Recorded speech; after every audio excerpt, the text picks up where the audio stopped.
Dear student, welcome to my channel. Student, आज के इस वीडियो में हम आपके लिए जो कक्षा 12वीं की भौतिक विज्ञान यानी फिजिक्स है, इसके महत्वपूर्ण प्रश्न बता रहे हैं दोस्तों, जो कि आपके लिए त्रैमासिक परीक्षा, अर्धवार्षिक परीक्षा और वार्षिक परीक्षा के लिए काफी महत्वपूर्ण है। ठीक है दोस्तों। और इसकी बड़ी विशेषता ये है डियर स्टूडेंट कि ये न्यू ब्लूप्रिंट पर आधारित है। जो आपका न्यू ब्लूप्रिंट जारी हुआ है 2022-23 के लिए, उस पर आधारित क्वेश्चन हम आपके लिए इस पे बता रहे हैं। ठीक है स्टूडेंट। और आपके लिए हम बता दें कि यहाँ पे हम डियर स्टूडेंट आपके लिए जो आपका अध्याय 1, 2, 3, 4, 5, 6, 7 है, इनके हम आपके लिए महत्वपूर्ण प्रश्न बता रहे हैं, 1 से लेकर 7 अध्याय तक के। ठीक है। और डियर स्टूडेंट, जो आपके 2 अंक के प्रश्न आपसे पूछे जाते हैं, 3 अंक के प्रश्न पूछे जाते हैं, 4 अंक के और 5 अंक के पूछे जाते हैं। तो इसमें हम इन सब अंक के बता रहे हैं, 2 के, 3 के, 4 के और 5 अंक के आपके लिए महत्वपूर्ण प्रश्न बता रहे हैं डियर स्टूडेंट। वीडियो अच्छा लगे दोस्तों तो प्लीज लाइक कीजिएगा और हमारे चैनल मैथमेटिशियन क्लासेस को सब्सक्राइब करना। ठीक है डियर स्टूडेंट। तो आप इस वीडियो को अंत तक देखिएगा और सभी चैप्टर वाइज महत्वपूर्ण प्रश्नों को आप नोट कीजिएगा। तो डियर स्टूडेंट, सबसे पहले हम देखते हैं अध्याय 1 चैप्टर 1 के महत्वपूर्ण प्रश्न है, जिसका नाम है विद्युत आवेश तथा क्षेत्र। तो देखिए डियर स्टूडेंट, इसका पहला प्रश्न क्या है, मूल आवेश किसे कहते हैं, इसका मान कितना होता है। बहुत ही महत्वपूर्ण प्रश्न है। यहाँ पे हम आपके लिए बता रहे हैं अध्याय 1 के मूल आवेश किसे कहते हैं, इसका मान कितना होता है। ठीक है। उसके बाद है डियर स्टूडेंट, विद्युत बल रेखाएं किसे कहते हैं, इसके गुण लिखिए। विद्युत बल रेखाएं एक दूसरे को क्यों नहीं काटती, विद्युत बल रेखाएं एक दूसरे को क्यों नहीं काटती, ये आपको बताना है। उसके बाद है आवेश का क्वांटीकरण किसे कहते हैं। उसके बाद 5वां प्रश्न देखिएगा, सिद्ध कीजिए कि विद्युत क्षेत्र के किसी समांतर पृष्ठ से गुजरने वाला विद्युत फ्लक्स का मान शून्य होता है। उसके बाद प्रश्न नंबर 6 है, कूलाम का नियम लिखिए। विद्युत फ्लक्स किसे कहते हैं, गॉस प्रमेय लिखिए। विद्युत द्विध्रुव तथा विद्युत द्विध्रुव आघूर्ण किसे कहते हैं। उसके बाद ये न्यूमेरिकल क्वेश्चन है, वायु में एक दूसरे से 30 सेंटीमीटर दूरी पर रखे 2 छोटे आवेशित गोलों पर क्रमशः 2 × 10 की ऊपर -7 की घात और 3 × 10 की ऊपर -7 की घात कूलम आवेश है। तो डियर स्टूडेंट, आपको इसमें ये बताना है कि उनके बीच कितना बल है। ये आपका न्यूमेरिकल क्वेश्चन है। ठीक है। उसके बाद अक्षीय स्थिति व विद्युत क्षेत्र की तीव्रता के लिए व्यंजक ज्ञात कीजिए और निरक्षीय स्थिति व विद्युत क्षेत्र की तीव्रता के लिए व्यंजक ज्ञात कीजिए। इन 2 क्वेश्चन के बारे में आपके लिए डियर स्टूडेंट बता दें, यहाँ से आपके लिए 5 नंबर का प्रश्न है, तो नहीं आना है ब्लू प्रिंट पर, लेकिन ये स्टूडेंट हो सकता है त्रैमासिक परीक्षा में आपसे यहाँ से 5 नंबर का प्रश्न पूछ लें, है ना, तो आ सकता है। बाकी इसमें आपके लिए वार्षिक परीक्षा में ये क्वेश्चन आने की कोई संभावना नहीं है, क्योंकि ये स्टूडेंट इसमें से केवल आपके 1 अंक वाले, 2 अंक वाले और 3 अंक वाले प्रश्न आना है, इसलिए ये नहीं आएंगे। ठीक है। तो आप यहाँ तक अच्छे से आप पढ़ लीजिएगा। ठीक है। अब डियर स्टूडेंट चलते हैं चैप्टर 2, जिसका नाम स्तर विद्युत विभव तथा धारिता। इसके महत्वपूर्ण प्रश्न देख लेते हैं। अब ध्यान रखिएगा, जो आपके पार्ट 1 के भी बताए हैं, ये आएंगे आपको मेन में वार्षिक परीक्षा में डियर स्टूडेंट, और अथवा में आएंगे आपसे पार्ट 2 के। तो इनके भी आप महत्वपूर्ण प्रश्न ध्यान से देख लीजिएगा। यदि आप कोई एक पार्ट के भी अच्छे से पढ़ लेंगे, तब भी आप वार्षिक परीक्षा के एग्जाम आसानी से निकाल लेंगे। लेकिन डियर स्टूडेंट, आप सब क्वेश्चन को पढ़ के जाना, ताकि आप पे कोई भी प्रश्न आ जाए तो आप पे आसानी से बन जाना चाहिए। ठीक है। बाकी त्रैमासिक परीक्षा में तो दोनों पार्ट के ही आएंगे क्वेश्चन। ठीक है। तो चलिए देखिए, पार्ट 2 का पहला प्रश्न क्या है, विद्युत विभव किसे कहते हैं, इसका मात्रक तथा विमीय सूत्र लिखिए।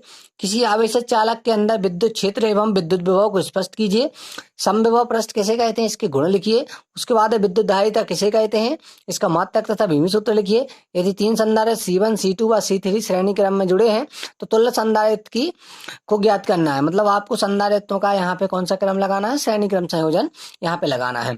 ये स्टूडेंट, यदि वीडियो अच्छा लग रहा हो तो प्लीज लाइक कीजिएगा, काफी मेहनत से आपके लिए बता रहे हैं ये स्टूडेंट, तो इसको आप ध्यान रखा करें। उसके बाद देखिए डियर स्टूडेंट, क्वेश्चन है, समांतर क्रम या पार्श्व क्रम में जुड़े संधारित्रों का तुल्य धारिता के लिए व्यंजक ज्ञात करना है। उसके बाद है, सिद्ध कीजिए कि निरक्षीय स्थिति पर विभव का मान शून्य होता है। विलगित गोलीय चालक की धारिता के लिए व्यंजक ज्ञात कीजिए और बांडी ग्राफ जनित का सिद्धांत लिखिए। उसके बाद ये एक न्यूमेरिकल क्वेश्चन है यहाँ पे कि 2 पीएफ, 3 पीएफ और 4 पीएफ धारिता वाले 3 संधारित्र समांतर क्रम में जोड़े गए हैं। संयोजन की आपको कुल धारिता क्या होगी ये बताना है। इलेक्ट्रॉन वोल्ट किसे कहते हैं और यह किसका मात्रक है।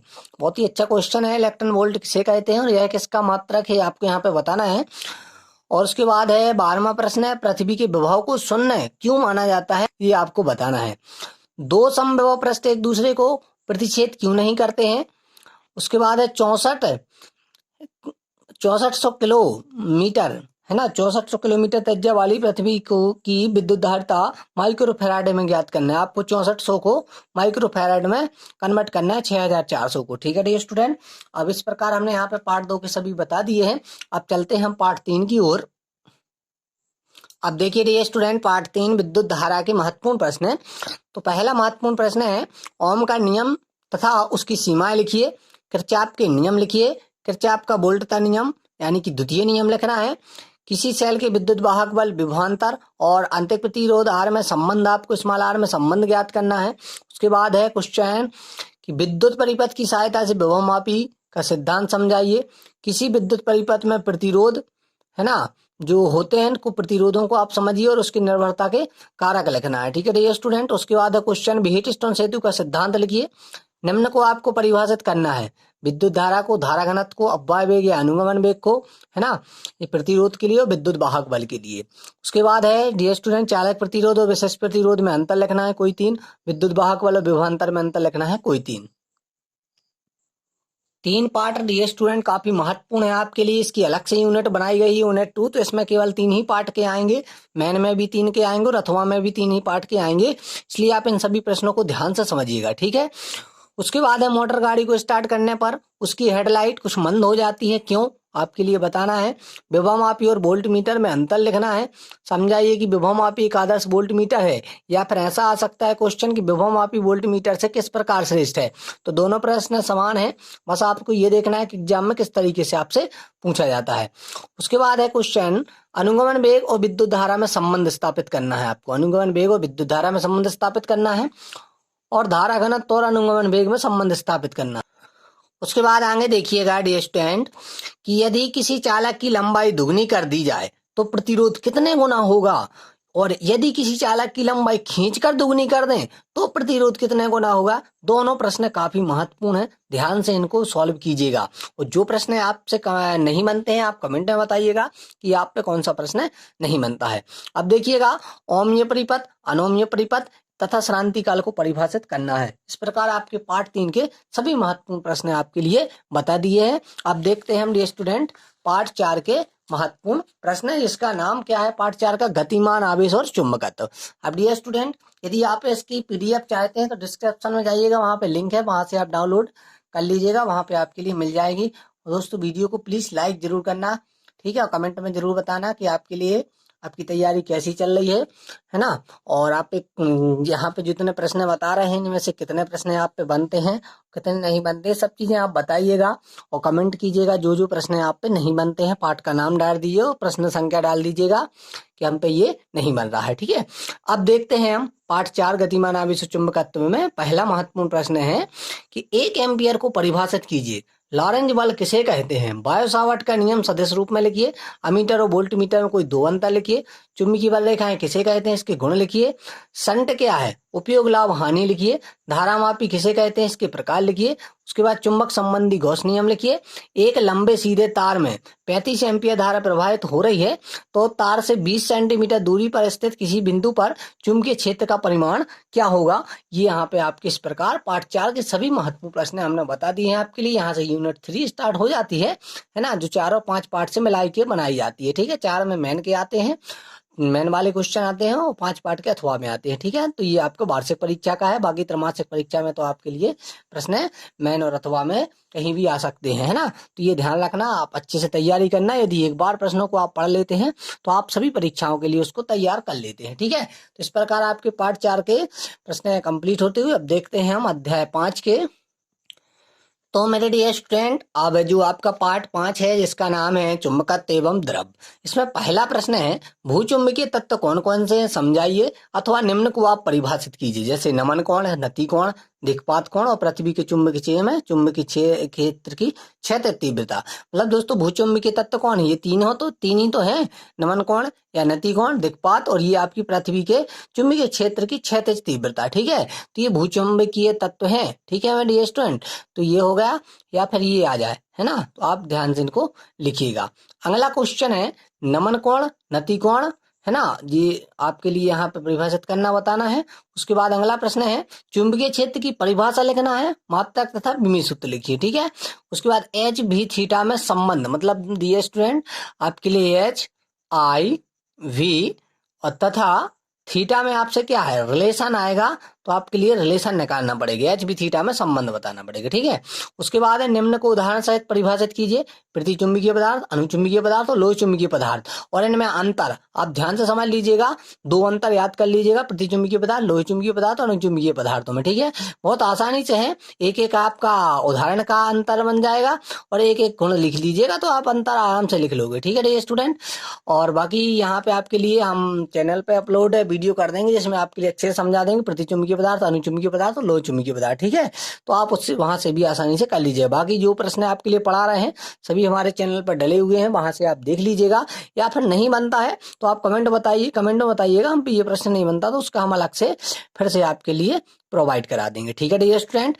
अगला प्रश्न है निम्न पर टिप्पणी लिखिए, चुंबक, ध्रुव प्राबल्य, विद्युत चुंबक और चुंबकीय अक्ष, ठीक है, इनकी परिभाषाएं पूछ ली जाती हैं, ठीक है। तो इस प्रकार आपके पार्ट 5 के सभी महत्वपूर्ण प्रश्न कंप्लीट होते हुए अब देखते हैं ये स्टूडेंट पार्ट 6 यानी कि विद्युत चुंबकीय प्रेरण, जहां से आपकी यूनिट नंबर यहाँ पे आपकी कौन सी स्टार्ट हो जाती है स्टूडेंट, यूनिट नंबर 4 स्टार्ट हो जाती है, जिसमें 6 और 7 पार्ट रहते हैं, ठीक है। त्रैमासिक परीक्षा में आपके लिए यहीं तक आते हैं 6 और 7 यानी इसी यूनिट तक आते हैं, मतलब आपके लिए एक अध्याय और है जो आपके लिए यहाँ पे महत्वपूर्ण प्रश्न बता रहे हैं हम अभी इसके बाद। तो सबसे पहले हम ये देख लेते हैं जो विद्युत चुंबकीय प्रेरण में महत्वपूर्ण प्रश्न कौन कौन से हैं, ठीक है, पार्ट 6 में। तो पहला है चुंबकीय फ्लक्स किसे कहते हैं, इसका मात्रक तथा विमीय सूत्र लिखिए। उसके बाद है स्वप्रेरण अन्योन्य प्रेरण को परिभाषित कीजिए, है ना, और फैराडे के विद्युत चुंबकीय प्रेरण संबंधी नियम लिखिए। दोनों नियम आपको सीखना है, फैराडे का प्रथम नियम और फैराडे का द्वितीय नियम। उसके अलावा लेंज का नियम, ठीक है, लेंज का नियम भी फैराडे का नियम ही है, ठीक है। उसके बाद देखिएगा डियर स्टूडेंट जो आपका स्वप्रेरण अन्योन्य प्रेरण है ना, इनमें आप 5 अंतर समझ लीजिएगा, है ना, लिख लीजिएगा, याद कर लीजिएगा। कुंडलियों का श्रेणी क्रम एवं समांतर क्रम संयोजन ध्यान से समझिएगा। ये स्टूडेंट ध्यान रखें आपसे वार्षिक परीक्षा में इस अध्याय से 2 नंबर वाला और 5 नंबर वाला प्रश्न पूछा जाएगा, इसलिए यहाँ पे हमने आपके लिए बड़े प्रश्न भी बहुत ही महत्वपूर्ण बताए हैं जो आपसे पूछे जाते हैं, ठीक है। उसके बाद स्वप्रेरकत्व किसे कहते हैं, स्वप्रेरण गुणांक का मात्रक लिखिए और किसी धारावाहिक कुंडली में संचित ऊर्जा का मात्रक व्यंजक आपके लिए ज्ञात करना है, ठीक है। संचित ऊर्जा का आपके लिए क्या ज्ञात करना है डियर स्टूडेंट, व्यंजक ज्ञात करना है, ठीक है। तो आप इसको ध्यान से कीजिएगा, ठीक। उसके बाद अगला है फ्लेमिंग के दाएं हाथ एवं बाएं हाथ का नियम बताना है आपको फ्लेमिंग के। उसके बाद है किसी लंबी परिनालिका के स्वप्रेरकत्व हेतु व्यंजक ज्ञात कीजिए एवं बताइए कि किन किन कारकों पर निर्भर करता है, ये आपको 5 नंबर में पूछे जाएंगे ये क्वेश्चन। उसके बाद देखिए स्टूडेंट ये अगला प्रश्न है, एक समान चुंबकीय क्षेत्र में गतिमान चुंबक छड़ के बीच प्रेरित विद्युत वाहक बल के लिए व्यंजक ज्ञात करना है। 2 समतल वृत्ताकार कुंडलियों के मध्य अन्योन्य प्रेरकत्व का व्यंजक ज्ञात कीजिए। उसके बाद है डायनेमो क्या है, प्रत्यावर्ती धारा, डायनेमो का सिद्धांत एवं संरचना का वर्णन रेखा चित्र सहित कीजिए, ठीक है। उसके बाद चुंबकीय प्रेरण किसे कहते हैं, और लास्ट है एक न्यूमेरिकल क्वेश्चन है यहाँ से, 2 मीटर लंबाई तथा 4 सेंटीमीटर व्यास वाली एक परिनालिका में 2000 फेरे हैं, कितने हैं स्टूडेंट, 2000 फेरे हैं।